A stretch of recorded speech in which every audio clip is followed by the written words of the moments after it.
नमस्कार। आज हम बात करेंगे कि होली के त्योहार पर आप कौन सा काम स्टार्ट कर सकते हैं और आप इस माल को कहाँ से खरीदोगे और कैसे खरीदोगे और कैसे अपने गांव में लाके उसको बेचोगे। सारा कुछ इस वीडियो के माध्यम से आज हम बात करने वाले हैं। तो ये वीडियो आपके लिए बहुत इम्पोर्टेंट वीडियो होने वाली है, तो इसको ध्यान से देखना। सारा कुछ आपको मैं समझाने वाला हूँ, तभी आप इस काम को स्टार्ट कर सकते हैं। अन्यथा आप इस वीडियो को अगर भगा भगा कर देखोगे तो आपके समझ में नहीं आएगा। तो दोस्तों, अगर चैनल पे नए हैं तो चैनल को सब्सक्राइब जरूर कर लेना। फेसबुक पेज पे हैं तो पेज को फॉलो करना ना भूलें। देखो, अगर आप सब्सक्राइब कर लेंगे तो इसमें कोई पैसा आपका नहीं लगता है, तो इसलिए आपको सब्सक्राइब करना चाहिए। ठीक है। तो हम बात करेंगे आज होली के त्योहार पर ऐसा कौन सा काम है जिससे हम स्टार्ट कर सकते हैं और आगे तक भी हम उस काम को ले जा सकते हैं। देखो, आने वाला समय अब होली का त्योहार का है। तो होली के त्योहार पर अगर खपत होगी तो सबसे ज्यादा किस चीज की होगी? रंगों की, और जो पिचकारियों की, जिससे बच्चे रंग डाल के आराम से होली में रंग उड़ाते हैं। तो वो पिचकारी और उसके साथ में खिलौने, ये तीनों चीज अगर आप होली के त्योहार पर स्टार्ट करोगे तो इससे आप होली के त्योहार पर तो अच्छा पैसा कमाओगे ही, उसके बाद में भी आप उससे लगातार पैसा कमाते रहोगे। तो अब बात आती है कि आप इस माल को खरीदोगे कहाँ से, कैसे खरीदोगे। तो हम सारा कुछ इस वीडियो में बात ही करने वाले हैं। बात आती है खरीदने की। देखो दोस्तों, सबसे पहले हम बता दें कि आपको ये माल दिल्ली से खरीदना है। अब आप सोच रहे होगे भाई दिल्ली में कहाँ से खरीदोगे? दिल्ली जो है बहुत बड़ा शहर है, इसमें दो दिल्ली है, एक तो नई दिल्ली, एक पुरानी दिल्ली। अब आपको ये खरीदना कहाँ से? तो मैं आपको बता दूं कि ये दिल्ली में सदर बाजार से खरीदना है। सदर बाजार तक पहुंचने का तरीका मैं आप लोगों को बताने वाला हूं। देखो, अगर आप दिल्ली से 100 200 500 1000 किलोमीटर दूर तक देख रहे हैं तो आपको मैं तरीका बताऊंगा कि आपको वहां पे कैसे पहुंचना है। आपको पता है, दिल्ली एक ऐसा शहर है, यहाँ पर सबसे ज्यादा माल की आउटपुट इनपुट होता है, क्योंकि दिल्ली में एयरपोर्ट है। आप चाइना से माल खरीदोगे तो तब भी आप दिल्ली के एयरपोर्ट पर ला पाओगे। दिल्ली एक ऐसा शहर है जहाँ पे सब चीज आपको देखने को मिल जाएगी। ठीक है। तो ज्यादातर खिलौने दिल्ली से ही लोग वह खरीदते हैं, क्योंकि दिल्ली में ही चाइना के साथ आउटपुट इनपुट माल होता रहता, और उसके बाद में इस दिल्ली से पूरे हिंदुस्तान के अंदर माल घूमता है। तो हम मान सकते हैं दिल्ली एक मेन अड्डा है मालों का, निर्यातों का, लेन देनों का, सब चीज का। तो अब आप दिल्ली सदर बाजार तक कैसे पहुंचोगे? देखो, सदर बाजार में सब तरीका का आपको माल मिल जाएगा। सदर बाजार में आपको कपड़े मिल जाएंगे, सदर बाजार में आपको जूते चप्पल मिल जाएंगे, सदर बाजार में आपको ज्वेलरी सामान मिल जाएगा, सदर बाजार में आपको ड्राई फ्रूट्स मिल जाएंगे, खाने के प्रोडक्ट मिल जाएंगे। तो सदर बाजार में आपको बहुत कुछ मिल जाता है। बशर्ते सदर बाजार में बाजार अलग अलग हैं, क्योंकि सदर बाजार छोटा तो है नहीं, बहुत बड़ा बाजार है। तो वहां पे बाजार लगते रहते हैं। जैसे कपड़े का बाजार अलग लगेगा, बर्तनों का अलग लगेगा, ड्राई फ्रूट्स का अलग लगेगा, खिलौनों का अलग लगेगा। तो ऐसे ऐसे अलग अलग बाजार हैं। अब आपको पहुंचना कैसा है? अगर भाई साहब, अगर आप दिल्ली से दूर है और दिल्ली तक आपको जाना है तो आपको अपने वहां से ट्रेन का सफर आपको चुनना पड़ेगा, क्योंकि अगर बस से आप जाओगे तो उसमें आपको जो किराया होगा उसमें ज्यादा खपत पैसे की होगी। और ट्रेन एक ऐसा चीज है, उसके माध्यम से आप दिल्ली भी पहुंच जाओगे, क्योंकि सरल तरीका, एक बार बस ट्रेन में बैठो और उसका जो किराया भी है वो भी बस के माध्यम से कम है, क्योंकि बस का ज्यादा किराया पड़ेगा और ट्रेन का कम पड़ेगा। तो आप ट्रेन का सफर चुन सकते हैं, वो आपके लिए बेस्ट है। और आपको मैं बता दूं कि जब आप दिल्ली जाओ तो सबसे पहले आपको अपनी सावधानी रखनी है। वहां पे सावधानी ये है कि भाई आप पहली बार जा रहे हो चाहे दूसरी बार जा रहे हो, वहां पर दिल्ली में फ्रॉडबाजी बहुत होती है। तो मैं आपको यही चेतावनी देना चाहता हूं कि आपको उस फ्रॉडबाजी से बचना है, लूटपाट से बचना, क्योंकि दिल्ली में बहुत ज्यादा लूटपाट भी होती है, फ्रॉडबाजी भी होती है। जब आप दिल्ली सामान लेने जाओ, खिलौने लेने जाते हैं, तब आपको जो कैश पैसे हैं आपको अपने अकाउंट जेब में नहीं ले जाने हैं। आपको सिर्फ जेब में 1,000-500 रुपए कैश लेके जाने हैं। बाकी के आप जितना माल लेके आओगे उतना पैसा आप अपने अकाउंट में ले जा सकते हैं। ठीक है, ये तो रही आपकी सावधानी की बात। अब आप ट्रेन से दिल्ली के लिए आ रहे हैं तो भाई आपको नई दिल्ली रेलवे स्टेशन उतरना है। ठीक है, अगर आप नई दिल्ली रेलवे स्टेशन उतर जाते हैं, उसके बाद में अगला स्टेप आपका ये होगा कि आपको पहाड़गंज साइड उतरना है। ठीक है, पहाड़गंज साइड आप आ जाओगे, तब वहां पर आपको ऑटो मिलेंगे, ई रिक्शा खड़े मिलेंगे रेलवे स्टेशन के बाहर पहाड़गढ़ साइड। तो आपको वहां पे भी फ्रॉडबाजी से बचना है। वो कैसे? जब आप ऑटो में बैठो या ई रिक्शा में बैठो तो आपको क्लियर कर लेना है कि भाई से आप पूछ लेना कि भाई सदर बाजार के लिए आप कितना पैसा लोगे। तो वो चाहे आपको 10 रुपए बोल दे, 20 रुपए बोल दे या 100 रुपए भी बोल सकता है। अगर आपको 10 रुपए जेन्युइन ही बोल रहा है तब भी आप बैठ सकते हैं। अगर वो 15 या 20 रुपए बोल रहा है तब भी आप बैठ सकते हैं, एक दो ऑटो या ई रिक्शा ट्राई करके। आपको 100-200 रुपए देने की जरूरत नहीं है। ठीक है भाई, ये चीज को आपको सावधानी रखना है। आप पहाड़गंज साइड चढ़ेंगे, आपने ऑटो भी पकड़ लिया, अब आप सदर बाजार जा रहे हैं। तो आपको ये भी पता होना चाहिए कि आप सदर बाजार में जा रहे हैं तो आपको कौन से स्थान पर उतरना चाहिए, क्योंकि ये बहुत इंपॉर्टेंट है। आप सदर बाजार में कहीं भी उतर जाओगे तो ऐसे आपको खिलौने की दुकान थोड़ी ना मिलेगी। आप जा रहे हो खिलौने लेने, क्योंकि बच्चों के खिलौने जो पिचकारियां होती हैं और बच्चों के खिलौने भी होते हैं, वो चीज आप लेने जा रहे हो क्योंकि होली का त्योहार आ रहा है, उस पर आपको अपनी दुकान लगानी है। तो ये चीज भी आपके लिए बहुत इंपॉर्टेंट है। तो आपको जब पहाड़गंज साइड उतर गए, ऑटो आपको मिल गया, आप सदर के लिए रेडी हैं जाने के लिए, आपको उतरना 5 ब्रिगेड के सामने। सदर बाजार में जब पहुंचोगे तो उससे बोल देना ऑटो वाले से कि भाई मुझे 5 ब्रिगेड के सामने उतरना है।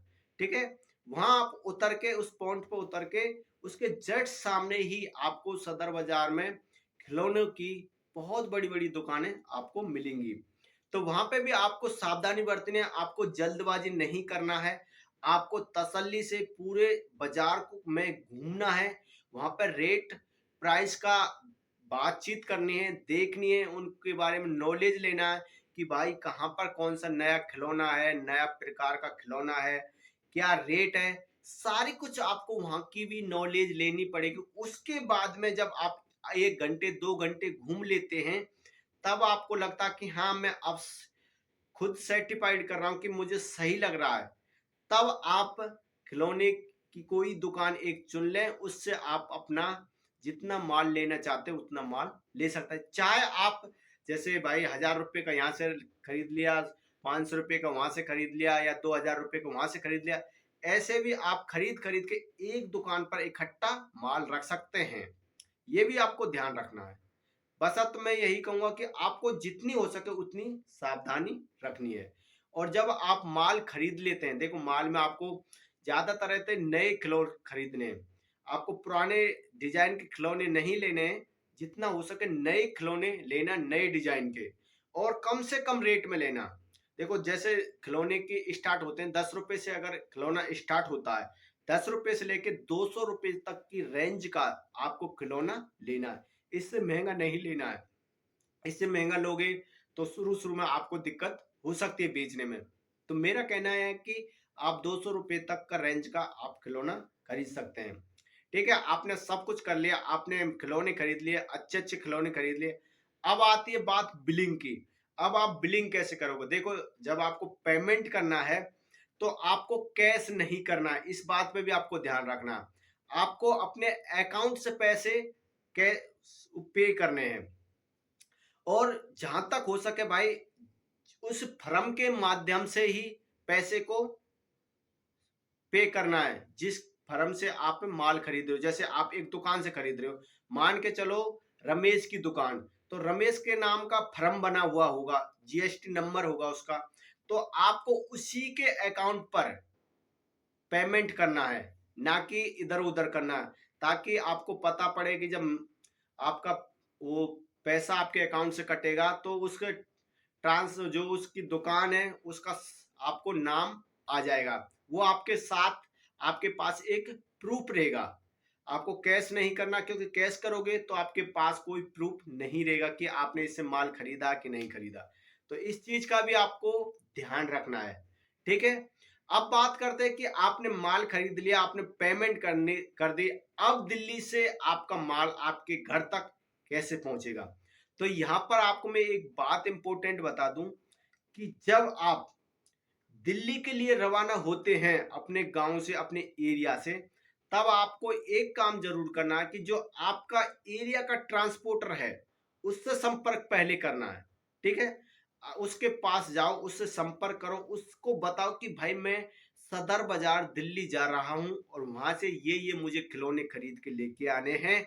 और भाई वहां का जो ट्रांसपोर्टर है जो अपने यहाँ पर माल भेजता है, तो आप मुझे उसका एड्रेस दे दो या फोन नंबर दे दो। क्योंकि मैं आपको बता दूं कि जितने भी ट्रांसपोर्टर होते हैं उन सबका एक दूसरे से लिंक होता है, संपर्क होता है। तो वो 100% आपको वहां की जानकारी दे देगा। ठीक है। जब आपको ये चीज की जानकारी हो जाए, तब आप उस दुकानदार को जहां से आप माल लेके आ रहे हैं उसको बोल सकते हैं कि भाई ये ट्रांसपोर्टर है मेरे एरिया का, जहां यहाँ से मेरे पास माल आराम से आ जाएगा। आपको इस ट्रांसपोर्टर से उस ट्रांसपोर्टर तक माल पहुंचाना है। तब वो आपके माल को उस ट्रांसपोर्टर का, जो सदर बाजार का ट्रांसपोर्टर होगा, वो आपके एरिया के ट्रांसपोर्टर तक संपर्क करके रखते ही हैं। तो वो आपके माल को, जो दुकानदार है जहां से आप माल खरीद रहे हैं, उसके ट्रांसपोर्टर को पहुंचा देंगे। तब वो आप वहां आपका माल उस ट्रांसपोर्टर तक चले जाएगा। तो उससे आपको एक बिल्टी लेनी है। बिल्टी का मतलब ये होता है कि वो ये आपको प्रूफ देगा कि मैंने रिसीव कर लिया है, ये मेरा प्रूफ है। तो वो आपको बिल्टी के तौर पर एक प्रूफ देगा। ठीक है। वो आपके ट्रांसपोर्टर के नाम से, एड्रेस के नाम से बिल्टी देगा। वो उस बिल्टी को लेके आप अपने एरिया के ट्रांसपोर्टर के पास जाना, जिससे वो उस बिल्टी को देखकर आपको अपने माल को दे देगा। ठीक है। तो ऐसा ट्रांसपोर्ट होता रहता है माल का। तो ये चीज का भी आपको बहुत ध्यान रखना है भाई। ठीक है। अब आपका माल आपके घर तक सेफ आ गया। ठीक है।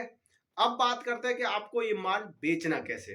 देखो, सबसे पहले मैं बता दूं कि आपको अपने माल को 50% प्लस करके बेचना है, मतलब दुगने पर। जैसे आप 10 रुपए का चीज है, आप 20 रुपए का आपको बेचना ही बेचना है। चाह तो आप इससे ज्यादा मार्जिन ले सकते हैं। क्योंकि मैं इसलिए कह रहा हूं कि भाई जब आप ट्रांसपोर्ट से माल मंगाते हो ना, उसमें थोड़ा बहुत टूट फूट होता है, वो आपको भुगतना पड़ता है। तो मैं चाहता हूं कि आपका जो टूट फूट हुआ उसकी पैसा आपके निकल जाए। तो ऐसा आप कर सकते हैं और आपकी इच्छा है। ठीक है। अब बात करेंगे कि आपको लोकेशन कैसा चाहिए। देखो दोस्तों, सबसे ज्यादा आपको लोकेशन ऐसी जगह देखनी है जहां पर पब्लिक का ज्यादा आवागमन हो, जहां आपका बाजार हो, जहां अच्छा पब्लिक आता हो, लोग बाग आते हो, बच्चे आते हो। तो आपको ऐसी दुकान, ऐसी जगह चुननी है। आप रोड के किनारे भी आप उसको लगा सकते हैं। अब आपको होली के तौर पर लगाना क्या है? रंग लगाना है, पिचकारी लगानी है, साथ में आप खिलौने भी लगा सकते हैं, क्योंकि हमें खिलौने का काम आगे तक ले जाना है भाई। इसलिए आपको खिलौने रखने इंपॉर्टेंट है, बहुत महत्वपूर्ण है। ठीक है। तो ये चीज आपको ध्यान रखना। जैसे आपका होली का त्योहार निकल जाता है तो आप रंगों को भी हटा दोगे, पिचकारी को भी हटा दोगे, बचे तो बचे खिलौने। तो आपको खिलौने का बिजनेस आगे तक लेके जाना, उसकी दुकान को आगे तक लेके जाना। तो भाई इस प्रकार आप अपने काम को स्टार्ट कर सकते हैं और आप अच्छा पैसा कमा सकते हैं, होली पे भी और होली के बाद में भी। ठीक है। तो मैं जो आपको समझाना चाहता था वो आपके समझ में आया होगा 100%। जो भी माल लेके आओ, डबल बेचो, कोई दिक्कत नहीं है, क्योंकि खिलौने में डबल का प्रॉफिट है ही है भाई। ठीक है। तो ये वीडियो आपको कैसी लगी, आप कमेंट करके जरूर बताएं। वीडियो पसंद आए तो एक लाइक जरूर कर देना। चैनल पर नए हैं तो चैनल को सब्सक्राइब भी जरूर कर लेना। और ज्यादा से ज्यादा अपने यार दोस्तों में इसको शेयर भी करना दोस्तों। तो ये वीडियो बहुत महत्वपूर्ण है आप लोगों के लिए। जो मैं आपको समझाना चाहता मैंने कोशिश की, तो आशा करता हूँ वो आपके समझ में आया होगा। तो मिलते हैं अगले और ऐसे नेक्स्ट टॉपिक के साथ में। जब तक के लिए जय हिंद, वंदे मातरम।